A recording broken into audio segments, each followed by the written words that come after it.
മനം നൊന്ത് അച്ഛനമ്മമാരോട് എനിക്ക് ഒരു കാര്യമേ ചോദിക്കാനുള്ളൂ. ഓണത്തിന് മുമ്പ് നമുക്ക് ആദ്യം വയനാടിന് വേണ്ടി എന്തെങ്കിലും ചെയ്യാമെന്ന് പറഞ്ഞപ്പോൾ നിങ്ങൾ എന്തുകൊണ്ട് ഞങ്ങളുടെ കൂടെ സഹകരിച്ചില്ല? എന്തുകൊണ്ട് നിങ്ങൾ ഹലോ, ഏത് സംഭവം നടന്നാലും നമ്മൾ രണ്ട് പക്ഷവും കേൾക്കണമെന്നാണ് പൊതുവെ പറയുന്നത്. പക്ഷെ പ്രത്യക്ഷത്തിൽ തന്നെ തെണ്ടിത്തരമായിട്ടുള്ള ഒരു കാര്യം നമ്മുടെ കൺമുന്നിൽ നടക്കുകയാണെങ്കിൽ അതിനെപ്പറ്റി അഭിപ്രായം പറയുന്നതിൽ തെറ്റില്ല എന്നാണ് എൻ്റെ അഭിപ്രായം. അതിൽ നിങ്ങളുടെ അഭിപ്രായം എന്താണെന്ന് എന്തായാലും കമന്റ് ചെയ്യുക. അതോടൊപ്പം തന്നെ ഈ ചാനൽ നിങ്ങൾ കാണുന്നുണ്ട്, നിങ്ങൾക്ക് എൻ്റെ വീഡിയോസ് ഇഷ്ടപ്പെടുന്നുണ്ട് എങ്കിൽ ഒന്ന് സബ്സ്ക്രൈബ് ചെയ്തേക്കുക. അതോടൊപ്പം ഈ വീഡിയോ പറ്റിയുള്ള കമന്റുകളും കൂടെ ചെയ്തേക്കുക. അപ്പോൾ ഞാൻ പറഞ്ഞു വരുന്നത് നമ്മുടെ ബാംഗ്ലൂരിലെ മൊണാർക് സെറനിറ്റി എന്ന ഫ്ലാറ്റിലെ സിമി നായർ എന്ന വ്യക്തിയെ കുറിച്ചാണ്. അവരെ നിങ്ങൾക്ക് എല്ലാവർക്കും അറിയാമായിരിക്കും. കേരളത്തിലല്ല, ലോകമെമ്പാടുമുള്ള മലയാളികൾക്കിടയിൽ സുപരിചിതയായ വ്യക്തിയാണ്. ഒരൊറ്റ ആക്ട് കൊണ്ട് പൂക്കളം ചവിട്ടി നശിപ്പിക്കുക എന്നൊരു മനോഹരമായ ഒരു കാര്യമാണ് അവർ ചെയ്തത്. അതിനെപ്പറ്റി ഞാനടക്കമുള്ള യൂട്യൂബേഴ്സ് വീഡിയോ ചെയ്തിരുന്നു. ആ വീഡിയോ നിങ്ങൾ കണ്ടിട്ടില്ലെങ്കിൽ ഒന്ന് കാണാൻ ശ്രമിക്കാം. അപ്പോൾ ആ സംഭവത്തെ ന്യായീകരിച്ചുകൊണ്ട് എന്തുകൊണ്ട് താൻ അങ്ങനെ ചെയ്തു എന്ന് പറഞ്ഞുകൊണ്ട് അവരൊരു വോയിസ് റെക്കോർഡ് ഇട്ടിട്ടുണ്ട്. ആ വോയിസ് റെക്കോർഡ് വിവി ഹിയർ എന്നുള്ള ഒരു ചാനലിലാണ് വന്നത്. അപ്പോൾ ആ വോയിസ് റെക്കോർഡ് കേൾക്കുമ്പോൾ നമ്മൾക്ക് കൂടുതൽ വ്യക്തമാകും അവരെങ്ങനെയാണെന്നും അവിടുത്തെ പ്രശ്നങ്ങൾ എന്തൊക്കെയാണെന്നും. അതിനെപ്പറ്റി നമുക്ക് ഡീറ്റെയിൽ ആയിട്ടൊന്ന് സംസാരിക്കാം. ആദ്യം ആ വോയിസ് റെക്കോർഡ് പാട്ടായിട്ട് കേൾക്കാം. കാരണം ഓരോ പാട്ടിലും അവർ പറയുന്ന കാര്യത്തിന് വ്യക്തമായ ഉത്തരം നമ്മളുടെ കയ്യിലുണ്ട്. അവർ പറയുന്നത് എന്ത് ചിന്തയോടുകൂടിയാണെന്നും അവരുടെ മാനസികാവസ്ഥ എന്താണെന്നും അവർ എന്താണ് നമ്മളോട് കൺവേ ചെയ്യാൻ ഉദ്ദേശിക്കുന്നതെന്നും കൃത്യമായിട്ട് മനസ്സിലാകുന്നുണ്ട് അവിടെ ഈ വോയിസ് റെക്കോർഡിൽ. ആ വോയിസ് റെക്കോർഡ് കേൾക്കുമ്പോൾ കാണാതെ പഠിച്ചു പറയുന്ന ഫീലോ എഴുതി വായിക്കുന്ന ഫീലോ ഒക്കെ തോന്നാം. അതിൽ തെറ്റില്ല. കാരണം അവർക്ക് അങ്ങനെ ശീലമില്ലായിരിക്കാം. ഇങ്ങനെ വോയിസ് റെക്കോർഡ് അയച്ചു കൊടുത്തോ മറ്റുള്ള മീഡിയസിനോട് സംസാരിച്ചോ ശീലമില്ലായിരിക്കാം. അപ്പോൾ അത് കുഴപ്പമില്ല, അതൊരു നോർമൽ കാര്യമാണ്. അവർ പറയേണ്ട കാര്യങ്ങൾ എഴുതി വെച്ചിട്ട് വായിക്കുകയായിരിക്കാം, അത് തെറ്റില്ല. പക്ഷേ പറയുന്നതിൽ ന്യായമുണ്ടാവുക എന്നതാണല്ലോ ഇവിടുത്തെ ബേസിക് ആയിട്ടുള്ള കാര്യം. അപ്പോൾ അതിൽ ന്യായമുണ്ടോ ഇല്ലെന്നുള്ള കാര്യം നമുക്ക് എന്തായാലും ഒന്ന് നോക്കാം. ആദ്യം ആ വോയിസ് റെക്കോർഡ് ഒന്ന് കേൾക്കാം. പ്രിയപ്പെട്ടവരെ, ഞാൻ മൊണാർക് സെറനിറ്റി തനിസാന്ദ്ര ബാംഗ്ലൂരിൽ താമസിക്കുന്ന സിമി നായരാണ്. വൈറലായ വീഡിയോയിൽ കുട്ടികളുടെ ഓണപ്പൂക്കളം നശിപ്പിച്ച ബാംഗ്ലൂരിലെ സ്ത്രീ എന്ന വിഷയത്തിൽ ചർച്ചയിൽ പറഞ്ഞിരിക്കുന്ന ആളാണ് ഞാൻ. ഈ ഓഡിയോ ക്ലിപ്പ് എൻ്റെ ഭാഗത്തിൻ്റെ ചുരുക്കം നൽകാനാണ്. അന്ന് നടന്ന സംഭവത്തിൻ്റെ ഒരു ഭാഗം മാത്രമാണ് ഈ വൈറലായിരിക്കുന്ന വീഡിയോ. പൂക്കളം നശിപ്പിക്കാനായിരുന്നു എങ്കിൽ ലോബിയിൽ വരുമ്പോൾ ആരും ഉണ്ടായിരുന്നില്ല. അന്നേരം അത് ഞാൻ ചെയ്തേനെ. ഞാൻ ആണ് ഈ 3 പേരെയും ചർച്ചയ്ക്കായി ലോബിയിലേക്ക് വിളിക്കുന്നത്. ഓക്കെ, അവർ ഇൻട്രൊഡ്യൂസ് ചെയ്യുന്നുണ്ട്. മൊണാർക് സെറനിറ്റി എന്ന ഫ്ലാറ്റിലെ അപ്പാർട്ട്മെന്റ് എൻക്ലേവിലെ സിമി നായരാണ് താൻ. പത്തനംതിട്ട സ്വദേശിയാണെന്ന് തോന്നുന്നു. എന്തായാലും അവർ മറുനാടൻ മലയാളി ചാനലിൽ വന്ന് എക്സ്പ്ലനേഷൻ കൊടുത്തിട്ടുണ്ടായിരുന്നു. അതിന്റെ ഒരു അഡ്വാൻസ്ഡ് വേർഷൻ ആണ് ഇപ്പോൾ.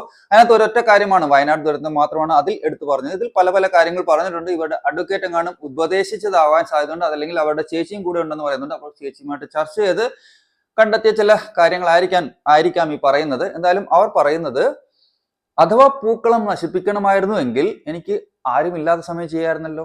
ഞാൻ എന്തിന് അവരെ വിളിച്ചു വരുത്തിയിട്ട് അവിടെ മുമ്പിൽ വെച്ച് നശിപ്പിക്കേണ്ട കാര്യം എന്താണ്? ഇതാണ് അവർ ചോദിക്കുന്നത്. മാഡം, നിങ്ങൾ ആരും അറിയാതെ നശിപ്പിച്ചാൽ അവർ അന്വേഷിക്കുകയുള്ളൂ ആരാണ് നശിപ്പിച്ചതെന്ന്. പക്ഷേ പൂക്കളം ഇട്ടവരുടെ മുന്നിൽ വെച്ച് തന്നെ നശിപ്പിക്കുമ്പോൾ അതിൽ ഒരു പ്രതികാരത്തിന്റെ ഫീൽ കിട്ടും, ഒരു പ്രതികാരത്തിന്റെ സുഖം കിട്ടും എന്നുള്ളതാണ് ഇവിടുത്തെ യാഥാർത്ഥ്യം. അത് മാഡത്തിനും അറിയാം, കാണുന്നതും കേൾക്കുന്നതും നമ്മൾക്കും അറിയാം. അവരെ വിളിച്ച് ചർച്ച ചെയ്യാനല്ല വിളിച്ചത്, അവരോട് പറയാനാണ് വിളിച്ചത്. നിങ്ങൾ ഈ കാണിച്ചിരിക്കുന്ന തെറ്റാണ്, നിങ്ങൾ എന്നെ കൂട്ടാതെ ഇത് ചെയ്തു, അല്ലെങ്കിൽ എന്റെ എതിർപ്പിനെ മറികടന്ന് ചെയ്തു. ഞാനാണ് ഇവിടുത്തെ വലിയ വ്യക്തി. കാരണം ഞാൻ നിങ്ങളെക്കാൾ മുൻപ് ഈ ഫ്ലാറ്റിൽ താമസം തുടങ്ങിയ ആളാണ്. ഈ കാര്യം അവർ മറുനാടൻ മലയാളിയിൽ പറയുന്നുണ്ട്. അവർ വളരെ വർഷങ്ങളായിട്ട് അവിടെ താമസിക്കുന്നതാണ്. ഈ പറഞ്ഞ ആൾക്കാർ, ഈ പറഞ്ഞ വിനോദ് കർത്തയോ അങ്ങനെയുള്ള സുനിൽ നായർ അങ്ങനെയുള്ള പലരുടെയും പേര് പറയുന്നുണ്ട്. അവരൊക്കെ പിന്നീട് താമസത്തിന് വന്നവരാണ്. അപ്പോ നിങ്ങളെക്കാൾ സീനിയോറിറ്റി ഈ ഫ്ലാറ്റിൽ എനിക്കുണ്ട്.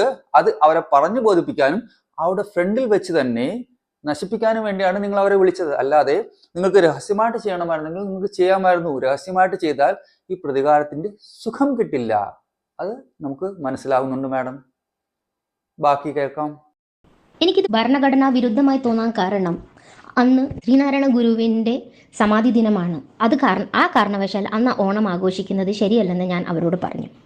പോരാത്തതിന് അത് സൊസൈറ്റിയുടെ ലോബിയാണ്. അവിടെ സോഫ ഇട്ടിരുന്നു. അവിടെയാണ് ഞങ്ങളെല്ലാവരും നടക്കാൻ പോകുമ്പോഴും മറ്റു സമയങ്ങളിലും വന്ന് ഇരിക്കുന്നത്. അത് തിരിച്ചവിടെ ഇടണമെന്നും പറഞ്ഞു.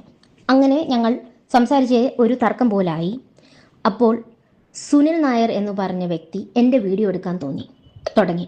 അതെനിക്ക് ഒത്തിരി ബുദ്ധിമുട്ടുണ്ടാക്കി. എനിക്ക് എൻ്റെ വീഡിയോ എടുക്കുന്നത് ഇഷ്ടമല്ല ആരും, അതും എൻ്റെ സമ്മതം കൂടാതെ. അത് കഴിഞ്ഞപ്പോൾ സുനിലിൻ്റെ ഭാര്യയായ സുമിത പറഞ്ഞു എന്നോട് അവിടെ ആ പൂക്കളത്തിൻ്റെ മുമ്പിൽ നിൽക്കാൻ എനിക്കൊരു അവകാശവുമില്ലെന്ന്. ഒരു തരത്തിൽ ഭ്രഷ്ട് എന്നോട് കൽപ്പിച്ചു എന്ന് എനിക്ക് തോന്നി. അന്നേരം ഞാൻ ചെയ്തിട്ടില്ലാത്ത ഒരു കാര്യമായ പൂക്കളത്തിൽ ചവിട്ടരുത് എന്നും പറഞ്ഞ് വിനോദ് കർത്ത എന്നെ പ്രകോപിച്ചു. എനിക്ക് നല്ല ദേഷ്യം തോന്നി. എന്നോട് നടത്തുന്ന ആ സോഷ്യൽ ഇൻജസ്റ്റിന് വേണ്ടിയുള്ള ഒരു പ്രൊട്ടസ്റ്റായിട്ടാണ് ഞാൻ ആ പൂക്കളത്തിൽ ചവിട്ടിയതും പിന്നീടുണ്ടായ സംഭവങ്ങളും നിങ്ങൾ അതെല്ലാം വീഡിയോയിൽ കണ്ടു കാണുമല്ലോ. ശ്രീനാരായണ ഗുരുവിന്റെ സമാധി ദിനത്തിൽ ഓണം ആഘോഷിക്കരുതെന്ന് ഭരണഘടനയുടെ ഏത് ഭാഗത്തിലാണ് എഴുതി വെച്ചിരിക്കുന്നതെന്ന് മാഡം ഞങ്ങൾക്ക് പറഞ്ഞു തന്നാൽ കൊള്ളാം.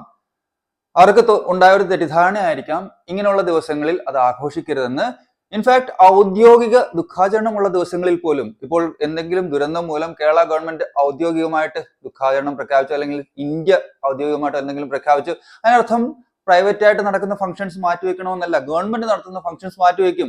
പ്രൈവറ്റ് ആയിട്ടുള്ള കാര്യങ്ങൾ മാറ്റിവെക്കണോ വേണ്ടെന്ന് ആ ഓർഗനൈസേഷൻ, ആ ഡിപ്പാർട്ട്മെന്റ്സ്, ആ ഫേംസ് ആണ് തീരുമാനിക്കേണ്ടത്. ഇവിടെ ശ്രീനാരായണ ഗുരുവിനെ വലിച്ചിഴക്കുന്നത് വേറൊന്നിനുമല്ല, ചിലരുടെയെങ്കിലും സപ്പോർട്ട് കിട്ടും എന്ന് പ്രതീക്ഷിച്ചുകൊണ്ടാണ്. കാരണം ഇത് സിമി നായരാണ്, മറ്റേത് ശ്രീനാരായണ ഗുരുവാണ്. അപ്പോൾ ശ്രീനാരായണ ഗുരുവിന്റെ പേര് ഇതിലേക്ക് വലിച്ചിടുമ്പോൾ അവിടെ ഒരു കയ്യടി കിട്ടുമെന്നോ അവിടെ തനിക്ക് കുറച്ചെങ്കിലും സപ്പോർട്ട് കിട്ടുമെന്നോ. കാരണം ഞാൻ ഇന്നലെ പറഞ്ഞ വീഡിയോയിൽ പറഞ്ഞിട്ടുണ്ടായിരുന്നു, ലോകത്തുള്ള മലയാളികളിൽ 90-99% പേരെങ്കിലും ഇപ്പോൾ എതിരായിട്ടുണ്ടാവും. മുമ്പ് ആ സൊസൈറ്റിയിലെ ആൾക്കാർ മാത്രമായിരുന്നു മാഡത്തിനെതിരെങ്കിൽ ഇപ്പോൾ ലോകത്തിന്റെ പല ഭാഗങ്ങളിൽ നിന്നുള്ള മലയാളികളിൽ നിന്നുള്ള തെറിവിളി കേൾക്കാനുള്ള ഭാഗ്യം അവർക്കുണ്ടായിട്ടുണ്ട്.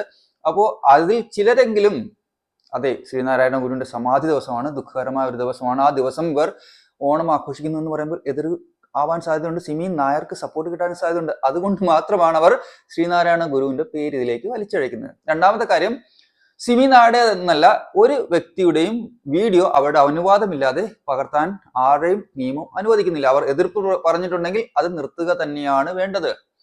ഇവിടെ അവർ പറയുന്നുണ്ട് എന്റെ വീഡിയോ എടുക്കരുത്, വേണമെങ്കിൽ നിങ്ങളുടെ ഭാര്യയുടെ എടുക്കാൻ. സുനിൽ നായരോടാണെന്ന് തോന്നുന്നു പറയുന്നത്, വേണമെങ്കിൽ നിങ്ങളുടെ ഭാര്യയുടെ വീഡിയോ എടുക്കുമെന്ന്. അപ്പോൾ സുനിൽ നായരുടെ ഭാര്യ ചോദിക്കുന്നുണ്ട്, ഇവിടെ CCTV ക്യാമറ ഉണ്ടല്ലോ തുടങ്ങിയ കാര്യങ്ങൾ ചോദിക്കുന്നുണ്ട്. അപ്പോൾ മാഡം, ഇവർ ഈ വീഡിയോ എടുത്തത്, നിങ്ങൾക്ക് അതിനെതിരെ കേസ് കൊടുക്കാം, നിങ്ങൾ അതിനെതിരെ പരാതി കൊടുത്തിട്ടുണ്ട്. വിവി ഹിയർ എന്നുള്ള ചാനലിൽ തന്നെ ഇത് പറയുന്നുണ്ട്, ഇവർ അതിനെതിരെ പരാതി കൊടുത്തിട്ടുണ്ട്. പരാതി കൊടുത്തോളൂ, കുഴപ്പമില്ല, അതിനെതിരെ നടപടി വരും. അതേസമയം തന്നെ ഇവരെ പറ്റിയുള്ള ഈ വാർത്ത ലോകത്തിന് കാണിച്ചു കൊടുക്കാൻ വേണ്ടി തന്നെയാണ് അയാൾ വീഡിയോ എടുത്തത്. ഇപ്പോൾ ഒരു ഗവൺമെന്റ് ഓഫീസിൽ നിങ്ങൾ ചെല്ലുന്നു, നിങ്ങളോട് ഏതെങ്കിലും ലേഡി കൈക്കൂലി ചോദിച്ചു വിചാരിക്കുക. അപ്പോൾ കൈക്കൂലി കൊടുക്കുന്നതിന്റെ വീഡിയോ നിങ്ങൾ എടുത്താൽ അതിന് ആരാണ് തെറ്റ് പറയുന്നത്? അതിന് വേണമെങ്കിൽ അവർക്ക് പറയാം എന്റെ അനുവാദമില്ലാതെ വീഡിയോ എടുത്തു. പക്ഷെ അതിനു മുമ്പ് തന്നെ ഈ കൈക്കൂലി കൊടുക്കുന്നതിന്റെ വീഡിയോ ഒരു പ്രൂഫിന് വേണ്ടി, എവിഡൻസിന് വേണ്ടി എടുത്തതാണെന്ന് പറഞ്ഞാൽ അത് ന്യായീകരിക്കാൻ പറ്റിയതാണെന്നാണ് എനിക്ക് തോന്നുന്നത്. അതുപോലെ മൂന്നാമതായിട്ട് ഇവർ പറയുന്ന കാര്യം, ഇവർ പൂക്കളത്തിൽ കയറി നിന്നില്ല. അപ്പോൾ വിനോദ് കർത്ത എന്ന് പറയുന്ന വ്യക്തിയാണ് പറഞ്ഞത് നിങ്ങൾ പൂക്കളത്തിൽ കയറി നിന്നു എന്നത്. നിങ്ങൾക്ക് വീഡിയോയിൽ കൃത്യമായിട്ട് കാണാം, പൂക്കളത്തിന്റെ ബോർഡറിൽ ഗ്രീൻ കളറാണെന്ന് തോന്നുന്നു, ഡാർക്ക് ഗ്രീൻ ബോർഡർ ആണെന്ന് തോന്നുന്നു, അതിൽ അവർ നിൽക്കുന്നുണ്ട്. അപ്പോഴാണ് അയാൾ പറയുന്നത് അതിൽ നിന്ന് മാറി നിൽക്കാൻ. അതിനുശേഷം അവർ കയറി നിൽക്കുമ്പോഴും അയാൾ പ്ലീസ് എന്ന് പറഞ്ഞിട്ടാണ് അവരോട് റിക്വസ്റ്റ് ചെയ്യുന്നത്, നിങ്ങൾ ആ പൂക്കളത്തിൽ നിന്ന് ഇറങ്ങി നിൽക്കാൻ. പക്ഷേ അവരുടെ മുഖത്ത് അഹങ്കാരം കൃത്യമായിട്ട് എഴുതി വെച്ചിട്ടുണ്ട്. അവർ അവിടെ നിന്ന് ഇറങ്ങില്ല എന്ന് ആ മുഖത്ത് എഴുതി വെച്ചിട്ടുണ്ട്. ആ മുഖത്ത് ആലേപനം ചെയ്തു വെച്ചിട്ടുണ്ട്. നമ്മുടെ മായാവിയിലെ മമ്മൂക്കയുടെ ഡയലോഗ് എടുത്ത് പറഞ്ഞാൽ ആ മുഖത്ത് ആലേപനം ചെയ്തു വെച്ചിട്ടുണ്ട്, ഞാൻ ഇവിടെ നിന്ന് ഇറങ്ങില്ല.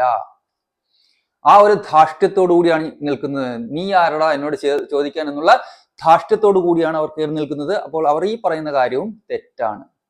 ഇവർ പറയുന്നതിന് മുമ്പ് തന്നെ ആ പൂക്കളത്തിൽ കയറി നിന്നിട്ടുണ്ടായിരുന്നു. ഞാനൊരു ഹിന്ദുമത വിശ്വാസിയാണ്. ഇന്ന് എനിക്ക് ഹിന്ദുക്കളുടെ ഇടയിൽ ഇവർ ഉണ്ടാക്കി തന്നേക്കുന്ന പ്രതിച്ഛായ വളരെ മോശമാണ്. ഞാൻ ഒരു മതവിശ്വാസിയല്ലെന്നും ഒക്കെയാണ് ഇവർ പറഞ്ഞു പരത്തുന്നത്. എനിക്ക് ഒരു കാര്യമുണ്ട് ഇവരോട് ചോദിക്കാൻ. 21 സെപ്റ്റംബർ പിതൃപക്ഷ സമയത്താണ് വരുന്നത്. പിതൃപക്ഷ സമയത്ത് ഒരു ഹിന്ദുക്കളും ഒരു ആഘോഷവും കല്യാണമോ ഒന്നും നടത്താറില്ല. കാരണം ഈ സമയങ്ങൾ ഇതിനു വേണ്ടി ഒഴിവാക്കേണ്ടതാണ്. ഇനി എല്ലാവർക്കും തോന്നുക എന്നാലും ഞാൻ തെറ്റുകാരിയാണെങ്കിൽ, ഞാൻ ഏതൊരു പുരുഷനും ഏത് സ്ത്രീയുടെയും വീഡിയോ എടുത്ത് സോഷ്യൽ മീഡിയയിൽ പോസ്റ്റ് ചെയ്യാൻ കഴിയുമെന്ന് വിശ്വസിക്കുന്ന ഏതൊരു പ്രേക്ഷകരോടും ഞാൻ ആത്മാർത്ഥമായി ക്ഷമ ചോദിക്കുന്നു. പൂക്കളത്തിൻ്റെ മുമ്പിൽ നിൽക്കാൻ ആളുകൾക്ക് കാറ്റഗറൈസേഷൻ ഉണ്ടെന്നും വിവേചനമുണ്ടെന്നും വിശ്വസിക്കുന്ന എല്ലാ മലയാളികളോടും ഞാൻ സാദരം മാപ്പ് വീണ്ടും ചോദിക്കുന്നു. മാഡം, ഹിന്ദുക്കൾക്കിടയിൽ മാത്രമല്ല മനുഷ്യർക്കിടയിൽ, മലയാളം അറിയുന്ന, ഓണം അറിയുന്ന, ഓണത്തെ സ്നേഹിക്കുന്ന എല്ലാ മനുഷ്യർക്കിടയിലും നിങ്ങൾക്കിപ്പോൾ ചീത്ത പ്രതിച്ഛായ തന്നെയാണ്. ചീത്ത പ്രതിച്ഛായ നിങ്ങളുടെ യഥാർത്ഥ പ്രതിച്ഛായ അവരും കൂടെ അറിഞ്ഞു എന്നേ ഉള്ളൂ. ഇവിടെ കോളേജുകളിലും സൊസൈറ്റികളിലും സ്കൂളുകളിലും ഗവൺമെന്റ് ഓഫീസുകളിലും എല്ലാ മനുഷ്യരും ഓണം ആഘോഷിക്കാറുണ്ട് അവരുടേതായ രീതിയിൽ. അവിടെ ജാതി മത വ്യത്യാസങ്ങളൊന്നും സാധാരണഗതിയിൽ വരാറില്ല. ചില വർഗീയവാദികൾ പലതും പറയുന്നുണ്ടാവും, അതിനെ പലരും കണക്കിലെടുക്കാറില്ല. അപ്പോൾ ഹിന്ദുക്കൾക്കിടയിൽ എന്ന് പറയേണ്ട കാര്യമില്ല, മനുഷ്യർക്കിടയിൽ നിങ്ങൾക്ക് നല്ല പ്രതിച്ഛായ തന്നെ കിട്ടിയിട്ടുണ്ട്. ഇനി അവർ പറയുന്ന രണ്ടാമത്തെ കാര്യം പിതൃപക്ഷ ദിനമാണ് സെപ്റ്റംബർ 21 എന്ന്. സെപ്റ്റംബർ 17 മുതൽ ഒക്ടോബർ 2 വരെ പിതൃപക്ഷ ദിനമാണ്.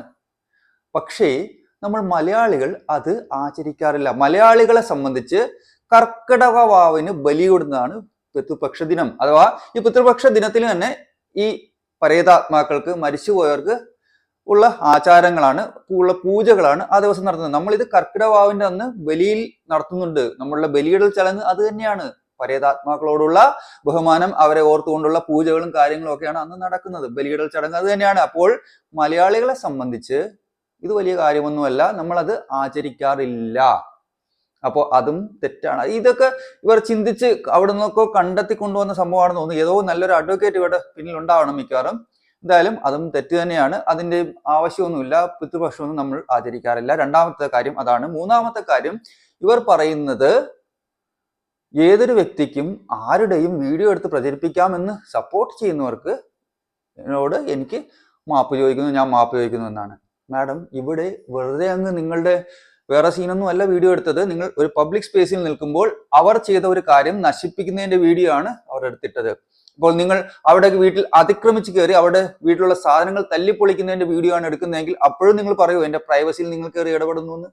തീർച്ചയായും ഇത് കോമൺ ഏരിയയിൽ ഉണ്ടായ ഒരു സംഭവമാണ്. കോമൺ ഏരിയയിലെ പൂക്കളമാണ്. അവിടെ വീട്ടിലൊന്നും നിങ്ങൾ കയറിയിട്ടില്ല. പക്ഷെ കോമൺ ഏരിയയിൽ സൊസൈറ്റിയിലുള്ള ബാക്കി അംഗങ്ങളെല്ലാം ചേർന്ന് ചെയ്ത ഒരു പൂക്കളം നിങ്ങൾക്ക് ഇഷ്ടപ്പെട്ടില്ലെങ്കിൽ നിങ്ങൾ മാറി നടന്നോളൂ. നിങ്ങൾ അതിനുശേഷം കുറ്റം പറഞ്ഞോളൂ, അല്ലെങ്കിൽ നിങ്ങൾ അതിനെതിരെ എന്തെങ്കിലും കംപ്ലൈന്റ് ചെയ്യാൻ പറ്റുമെങ്കിൽ ചെയ്തോളൂ, എന്ത് വേണമെങ്കിലും ചെയ്തോളൂ. പക്ഷേ അത് നശിപ്പിക്കുന്നതിന്റെ വീഡിയോ എടുക്കുന്നത് അത്ര വലിയ പാതകമാണെന്ന് തോന്നുന്നില്ല. കാരണം നിങ്ങളുടെ ഒരു പ്രൈവറ്റ് വീഡിയോ അല്ലാതെ ഒരു പബ്ലിക് സ്പേസിലുള്ള വീഡിയോ ആണ്. അവർ ചെയ്ത ഒരു കാര്യം നിങ്ങൾ നശിപ്പിക്കുന്നതിന്റെ വീഡിയോ ആണ്. ഇനി നാലാമത്തെ കാര്യം ഇൻഫാക്ട് അവർ പറയുന്നത് ഇങ്ങനെ ഡിസ്ക്രിമിനേഷൻ, പൂക്കളത്തിന് മുന്നിൽ നിൽക്കുന്നതിന് ഡിസ്ക്രിമിനേഷൻ അല്ലെങ്കിൽ വിവേചനം കാണിക്കുന്നത് സപ്പോർട്ട് ചെയ്യുന്നവരാണെങ്കിൽ അവരോടും ഞാൻ മാപ്പ് ചോദിക്കുന്നു എന്നാണ്. അങ്ങനെ ഡിസ്ക്രിമിനേറ്റീവ് ആയിട്ടുള്ള ഒരു സ്റ്റേറ്റ്മെന്റ് അവിടെ നമ്മൾ വീഡിയോയിൽ കേൾക്കുന്നില്ല. അങ്ങനെ ഒരു സ്റ്റേറ്റ്മെന്റ് വരുന്നില്ല. അവരാരും അങ്ങനെ പറയുന്നതായിട്ട് ആ വീഡിയോയിൽ തൽക്കാലം കേൾക്കുന്നില്ല. അവിടെ എതിരെ നിൽക്കുന്ന സ്ത്രീ പറയുന്നുണ്ട് CCTV ക്യാമറ ഉണ്ടല്ലോ എന്ന്, മറ്റേ വ്യക്തി പറയുന്നുണ്ട് വീഡിയോ എടുക്കുന്നുണ്ടല്ലോ എന്ന്, മൂന്നാമത്തെ ഒരാൾ പറയുന്നുണ്ട്, വിനോദ് കർത്ത എന്ന് പറയുന്ന ആൾ പറയുന്നുണ്ട് നിങ്ങൾ അവിടെ നിന്ന് മാറി നിൽക്കുന്നു. അല്ലാതെ ആരും നിങ്ങളോട് പറയുന്നില്ല പൂക്കളത്തിന്റെ മുന്നിൽ നിൽക്കരുതെന്ന്. പൂക്കളത്തിന്റെ മുകളിൽ നിന്ന് ആരായാലും പറയും. അതിന് വിവേചനം എന്നല്ല പറയുന്നത്, അതിന് കോമൺ സെൻസ് എന്നാണ് പറയുന്നത്. അവർ കഷ്ടപ്പെട്ടുണ്ടാക്കിയ പൂക്കളമാണ്. അതിന്റെ മുകളിൽ കയറി നിന്നിട്ട് ന്യായം പറയുന്നത് ഒരിക്കലും അക്സെപ്റ്റബിൾ അല്ല, അനുവദനീയം അല്ല. ഇനി എന്താണ് ഈ വികാരം അവർക്ക് എന്നോട് തോന്നാൻ കാരണം? അതിന് പിന്നിൽ ഒരു സംഭവങ്ങളുണ്ട്. 2023 ഹോളി മുതൽ ഈ അപ്പാർട്ട്മെൻറ്റിൽ സുനിലിൻ്റെ കൂട്ടുകാർക്കുമെതിരെ വീഡിയോ എടുക്കുന്നതും ഫോട്ടോ എടുത്തിട്ടും പോസ്റ്റ് ചെയ്ത് കമൻ്റ് ഉണ്ടാക്കുന്നതിലും കംപ്ലയിൻസ് ഉണ്ടായിരുന്നു സ്ത്രീകളുടെ ഭാഗത്തിനാൽ. അതുകൊണ്ട് ഞങ്ങൾ ജനറൽ ബോഡി മീറ്റിങ്ങിൽ അസോസിയേഷനായിട്ട് ഇത് എടുക്കുകയും അസോസിയേഷൻ ഈ റെസിഡൻഷ്യൽ ഏരിയയിൽ ഒരു തരം വീഡിയോയും ഫോട്ടോയും എടുക്കാൻ പാടില്ല എന്ന് ഒരു ഓർഡർ ഇട്ടിരുന്നു.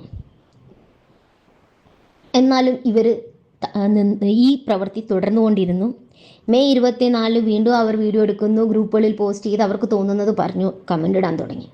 ആ സമയം ഞാൻ ഇവിടെ അടുത്തുള്ള പോലീസ് സ്റ്റേഷനിൽ പോയി പരാതി പറഞ്ഞ് എനിക്കിവിടെ ജീവിക്കാൻ പറ്റുന്ന ഒരു സൊസൈറ്റി ഉണ്ടാക്കി തരണമെന്നും എൻ്റെ വീഡിയോ ആരും എടുക്കരുതെന്നും ഞാൻ പറഞ്ഞിരുന്നു. ഇതാണ് ഈ സംഭവത്തിൻ്റെ പിറകിലുള്ള ഒരു കാരണം. അപ്പോൾ ഇവർ പറയുന്നത് റീസണായിട്ട് ഇവർ പറയുന്ന കാര്യമാണ് അതിലും വലിയ കോമഡി. ഇവർ പറയുന്നത് ഈ പറയുന്ന വ്യക്തികൾ സുനിൽ നായരോ ആരാണ്ടൊക്കെ ചേർന്ന് വീഡിയോ എടുക്കുമായിരുന്നു അവിടെയുള്ള സ്ത്രീകളുടെ, അതിനുശേഷം എന്തൊക്കെയോ കമന്റ് ചേർത്ത് പോസ്റ്റ് ചെയ്യുമായിരുന്നു. അതിന് പല സ്ത്രീകളും എതിർത്തു. ഈ പല സ്ത്രീകൾ എന്ന് പറയുമ്പോൾ വേറെ സ്ത്രീകളൊന്നും ഇവിടെ രംഗത്ത് വന്നിട്ടില്ല. അവർക്ക് മടിയുണ്ടാവാം, അതോ അങ്ങനെ സ്ത്രീകൾ യഥാർത്ഥത്തിൽ ഉണ്ടാകില്ല, ഇവർക്ക് മാത്രമായിരിക്കും കംപ്ലൈന്റ്. പിന്നെ വീഡിയോ എടുക്കുന്ന കാര്യം പറയുകയാണെങ്കിൽ അത് തെറ്റ് തന്നെയാണ്. അതിനെതിരെ പോലീസിൽ കംപ്ലൈന്റ് ചെയ്യാം, രേഖാമൂലം കംപ്ലൈന്റ് ചെയ്യാം, അയാൾ അറസ്റ്റ് ചെയ്യുകയും ചെയ്യും. നിങ്ങളുടെ അനുവാദമില്ലാതെ നിങ്ങളുടെ വീഡിയോ എടുത്താൽ അതൊരു ക്രിമിനൽ ഒഫൻസ് ആണ്. അപ്പോൾ അതിനെതിരെ നിങ്ങൾക്ക് പോലീസിൽ കംപ്ലൈന്റ് ചെയ്യാം. അപ്പോൾ അതിനുള്ള ആക്ഷൻ പോലീസ് എടുക്കും. ഓക്കെ, പോലീസ് ആക്ഷൻ എടുത്തില്ലെങ്കിൽ പോലും നിങ്ങൾക്ക് ഇപ്പോൾ വേണമെങ്കിലും അത് പുറത്തു വിടാൻ ഞാൻ ഇങ്ങനെ ഒരു കംപ്ലൈന്റ് ചെയ്തിരുന്നു, അതുകൊണ്ടാണ് ഇവർ ഇപ്പോൾ എനിക്കെതിരെ തിരിഞ്ഞിരിക്കുന്നതെന്ന് ഇവർ പറയുന്നത്. അവസാനം മെയ് 24 വരെ അവരുടെ വീഡിയോ എടുത്തെന്നാണ്. ഈ വ്യക്തികൾക്കൊന്നും വേറെ ഒരു പണിയില്ല എന്നാണ് ഞാൻ ആലോചിക്കുന്നത്. സൊസൈറ്റിയിലെ ലേഡീസിന്റെ വീഡിയോ എടുത്ത് നടക്കുകയാണ് ഇവർ. എനിക്ക് തോന്നുന്നില്ല ഇവർ പറയുന്നത് ശരിയാണെന്ന്. അഥവാ ഒന്ന് രണ്ട് തവണ എന്തെങ്കിലും കാര്യം കൊണ്ട് എടുത്തു കാണും. ചിലപ്പോൾ ചിലർ ചെയ്യുന്ന തെറ്റുകൾ ചൂണ്ടിക്കാണിക്കാൻ വേണ്ടി ചിലപ്പോൾ വീഡിയോ എടുത്തിട്ടുണ്ടാവാം. അസോസിയേഷന്റെ ഭാഗമായിട്ട് ഇരുന്നുകൊണ്ട് ചില വീഡിയോസ് എടുത്തിട്ടുണ്ടാവാം. ചിലർ വേസ്റ്റ് അവിടെ ഇവിടെ എറിയുന്നുണ്ട്, അങ്ങനെയുള്ളവർ ഇങ്ങനെ ചെയ്യരുത്, അങ്ങനെ വല്ലതും വീഡിയോ എടുത്തിട്ടുണ്ടാവാം. അതുപോലും ഞാൻ ശരിയാണെന്ന് പറയുന്നില്ല. ഇവിടെ അതിന്റെ കോണ്ടെക്സ്റ്റ് എന്താണെന്ന് നമുക്ക് നോക്കേണ്ടി വരും. പക്ഷെ ഇവർ പറയുന്നത് പോലീസിൽ കംപ്ലൈന്റ് ചെയ്തിട്ടുണ്ടെന്നാണ്. പോലീസിൽ കംപ്ലൈന്റ് ചെയ്തിട്ടുണ്ടെങ്കിൽ ആ കംപ്ലൈന്റിന്റെ കോപ്പി പുറത്തുവിടൂ. അതുകൊണ്ട് ഇവരുടെ അടുത്ത് മാത്രം എന്തുകൊണ്ട് ഉദ്ദേശം വരുന്നു? ബാക്കിയുള്ള ലേഡീസിനൊന്നും ഒരു കംപ്ലൈന്റും ഇല്ലേ? വല്ലവനും വന്ന് ഞങ്ങളുടെയൊക്കെ പ്രൈവറ്റ് വീഡിയോസ് എടുത്തുകൊണ്ട് പോകുന്നതിന് മനസ്സിലാകുന്നില്ല. പിന്നെ പൂക്കളത്തിനായുള്ള മക്കളുടെ പ്രയത്നം നശിക്കുന്നു എന്ന് മനം നൊന്ത് അച്ഛനമ്മമാരോട് എനിക്ക് ഒരു കാര്യമേ ചോദിക്കാനുള്ളൂ. ഓണത്തിന് മുമ്പ് നമുക്ക് ആദ്യം വയനാടിന് വേണ്ടി എന്തെങ്കിലും ചെയ്യാമെന്ന് പറഞ്ഞപ്പോൾ നിങ്ങൾ എന്തുകൊണ്ട് ഞങ്ങളുടെ കൂടെ സഹകരിച്ചില്ല? എന്തുകൊണ്ട് നിങ്ങൾക്ക് ഓണം മതി, വയനാടിന് വേണ്ടി നിങ്ങൾ സഹകരിക്കാതിരുന്നു? എനിക്ക് ഇത്രേ ചോദിക്കാനും പറയാനുമുള്ളൂ. പിന്നെ ഇവർ പൂക്കളത്തിനെ പറ്റി പറയുന്നുണ്ട്. പൂക്കളത്തിനുള്ള മക്കളുടെ ശ്രമം കണ്ട് ദുഃഖിക്കുന്ന മാതാപിതാക്കൾ. ആ പറയുന്നതിൽ തന്നെ ഒരു പുച്ഛഭാവം നിഴലിക്കുന്നുണ്ട് എന്നതാണ് സത്യം. പിന്നെ മുമ്പ് ശ്രീനാരായണ ഗുരുവിന്റെ കാര്യം പറഞ്ഞതുപോലെ പിന്നെ അടുത്തൊരു സെന്റിമെന്റൽ ട്രാക്കും കൂടി ഇവർ പ്രയോഗിക്കുന്നുണ്ട്. വയനാട് ദുരന്തത്തിന്റെ കാര്യം പറഞ്ഞു. ഈ വയനാട് ദുരന്തത്തിന്റെ കാര്യം മറുനാടൻ മലയാളിയിൽ ടെലിഫോണിക്കായിട്ട് ഇവർ കൊടുത്ത വാചകങ്ങളിലും പറഞ്ഞിട്ടുണ്ടായിരുന്നു. ടെലിഫോണിക്കായിട്ട് ഇവർ കുറച്ച് കാര്യങ്ങൾ ഷാജിൻ സ്കറിയോട് പറഞ്ഞിട്ടുണ്ടായിരുന്നു. അതിലും ഇത് പറയുന്നുണ്ടായിരുന്നു. അവർ പറഞ്ഞു 2018 വെള്ളപ്പൊക്കം വന്നപ്പോൾ ഞങ്ങൾ സഹായിച്ചു, പക്ഷെ ഇത്തവണ വയനാട് ദുരന്തം വന്നപ്പോൾ ഒരുത്തിനും സഹായിക്കാൻ മുന്നിലോട്ട് വന്നില്ല. അത് ഇവിടേക്ക് വലിച്ചിഴക്കുന്നത് കുറച്ച് ആൾക്കാരോട് കൂടെ. മുമ്പ് ശ്രീനാരായണ ഗുരുവിന്റെ പറഞ്ഞപ്പോൾ കുറച്ച് ആൾക്കാരുടെ സെന്റിമെന്റ്സ് കിട്ടിക്കാണും, സപ്പോർട്ട് കിട്ടും എന്നുള്ള പ്രതീക്ഷയുണ്ട്. അതോടൊപ്പം തന്നെ കുറച്ച് മലയാളികളുടെ സപ്പോർട്ട് കൂടെ കിട്ടാൻ വേണ്ടിയുള്ള ഒരു ശ്രമം മാത്രമാണ്. വയനാട് ദുരന്തവും ഓണാഘോഷവും രണ്ട് കാര്യങ്ങളാണ്. വയനാട് ദുരന്തത്തിൽ നിങ്ങൾക്ക് സഹായിക്കണമെങ്കിൽ നിങ്ങൾക്ക് ഒറ്റയ്ക്ക് വേണമെങ്കിലും സഹായിക്കാം. മുഖ്യമന്ത്രിയുടെ ദുരിതാശ്വാസ നിധിയിലേക്ക് വേണമെങ്കിലും സംഭാവന ചെയ്യാം. അതല്ലെങ്കിൽ ഏതെങ്കിലും NGOs ഉണ്ടെങ്കിൽ അവർക്ക് സംഭാവന ചെയ്യാം. അതല്ലെങ്കിൽ ബൈ കൊറിയർ. ഈവൻ ബാംഗ്ലൂരിൽ നിന്ന് കളക്ഷൻ പോയിന്റിൽ നിന്ന് പല കാര്യങ്ങളും വയനാടേക്ക് എത്തിയിട്ടുണ്ട്. അവിടെ പോയി വേണമെങ്കിലും നിങ്ങൾക്ക് സഹായിക്കാം. അതിന് നിങ്ങളുടെ സൊസൈറ്റിയുടെ യാതൊരു സപ്പോർട്ടിന്റെ ആവശ്യമില്ല. ഇവിടെ അവർ വയനാടിനെ വലിച്ചിഴക്കുന്നത് വെറും സപ്പോർട്ടിന് വേണ്ടി മാത്രമാണ്. അത്രേ ഉള്ളൂ. ഇൻഫാക്ട് വയനാട് ദുരന്തം നടന്നപ്പോൾ കേരള ഗവൺമെന്റ് പറഞ്ഞത് ഓണാഘോഷ പരിപാടികളെല്ലാം റദ്ദാക്കും എന്നാണ്. എന്നിട്ട് ഏതെങ്കിലും ഗവൺമെന്റ് ഓഫീസിൽ ഓണാഘോഷം നടക്കാതിരുന്നിട്ടുണ്ടോ? കൂടുതൽ ബഹളങ്ങൾ ഉണ്ടായില്ലെന്നേ ഉള്ളൂ. എല്ലാ ഗവൺമെന്റ് ഓഫീസുകളിലും അറ്റ്ലീസ്റ്റ് 90% ഗവൺമെന്റ് ഓഫീസുകളിലും ഓണാഘോഷം നടന്നിട്ടുണ്ട്. പ്രൈവറ്റ് ആയിട്ടും ഓണാഘോഷം നടന്നിട്ടുണ്ട്. തൃശ്ശൂരിലെ പുലികളി പോലും മാറ്റിവെക്കും എന്ന് പറഞ്ഞു, എന്നിട്ട് മാറ്റിവെച്ചു? ഇല്ല, പുലികളി വരെ നടന്നു. എന്നിട്ടാണോ കേരളത്തിൽ ആഘോഷം നടക്കുമ്പോൾ ബാംഗ്ലൂരിലെ ഏതോ ഒരു ഫ്ലാറ്റിൽ ഇരിക്കുന്ന നിങ്ങൾ എന്തിന് ഓണാഘോഷം മാറ്റിവെക്കണം? എനിക്ക് മനസ്സിലാവുന്നില്ല. കേരളത്തിലുള്ളവർ അർമാദിച്ച ഓണാഘോഷം നടത്തിയിട്ടുണ്ട്. നിങ്ങൾ ഇൻസ്റ്റാ റീൽസ് നോക്കൂ, ഷോർട്സ് നോക്കൂ, യൂട്യൂബ് ഷോർട്സ് നോക്കൂ, യൂട്യൂബ് വീഡിയോസ് നോക്കൂ, അല്ലെങ്കിൽ നിങ്ങളുടെ കൂടെയുള്ള വർക്ക് ചെയ്യുന്ന ആരോടെങ്കിലും ചോദിച്ചു നോക്കൂ. അപ്പോൾ എങ്ങോ ബാംഗ്ലൂരിൽ ഇരിക്കുന്ന നിങ്ങൾ, ഏതോ ഒരു എൻക്ലേവിൽ ഇരിക്കുന്ന നിങ്ങൾ ഓണാഘോഷം ക്യാൻസൽ ചെയ്യണമെന്ന് വെച്ചാൽ അതൊക്കെ ഒരു ബുദ്ധിമുട്ടുള്ള കാര്യമില്ലേ മാഡം? അപ്പോൾ ഈ മാഡം പറഞ്ഞു വരുമ്പോൾ ആരൊക്കെയോ പഠിപ്പിച്ചു കൊടുത്ത കാര്യങ്ങൾ എഴുതി വെച്ചിട്ട് അത് കാണാതെ വായിക്കാണ്, കുഴപ്പമില്ല. പക്ഷെ അതിൽ എന്തെങ്കിലും ന്യായം ഉണ്ടായിരുന്നെങ്കിൽ നമുക്ക് സപ്പോർട്ട് ചെയ്യാമായിരുന്നു. പക്ഷെ നിങ്ങളുടെ ഭാഗത്ത് ഒരു ന്യായമില്ല മാഡം. നിങ്ങൾ ചെയ്തത് ശുദ്ധ അനാവശ്യമാണ്. വേറെ വാക്കുകളാണ് ഉപയോഗിക്കേണ്ടത്, പക്ഷെ ഞാൻ അത് ഉപയോഗിക്കുന്നില്ല. എന്നാലും നിങ്ങൾ ചെയ്തത് ഒട്ടും യോജിക്കാൻ പറ്റുന്നതല്ല. അത് നിങ്ങൾ എന്തൊക്കെ ന്യായം നിരത്തിയാലും എന്തൊക്കെ കാര്യം പറഞ്ഞാലും ശ്രീനാരായണ ഗുരു സമാധിയെ ഇതിലേക്ക് വലിച്ചഴിച്ചാലും വയനാട് ദുരന്തത്തെ ഇതിലേക്ക് കൊണ്ടുവന്നാലും ഒന്നും നിങ്ങൾ ചെയ്ത കാര്യം ന്യായീകരിക്കാൻ പറ്റുന്നതല്ല. നിങ്ങൾ ചെയ്ത തെറ്റ് തന്നെയാണ്. നിങ്ങൾ എത്രയൊക്കെ മാപ്പ് ചോദിച്ചാലും കാലാകാലങ്ങൾ കഴിഞ്ഞാലും ഈ വീഡിയോ ഓണം ആവുമ്പോൾ പൊങ്ങി വരാൻ സാധ്യത കൂടുതലാണ്. അതുകൊണ്ട് ഇനി ഒന്നും ചെയ്യാൻ പറ്റില്ല. നിങ്ങൾ ഇത് ചെയ്യുന്നതിന് മുമ്പ് ചിന്തിക്കേണ്ടതായിരുന്നു എന്നേ പറയാൻ പറ്റൂ. Thank you.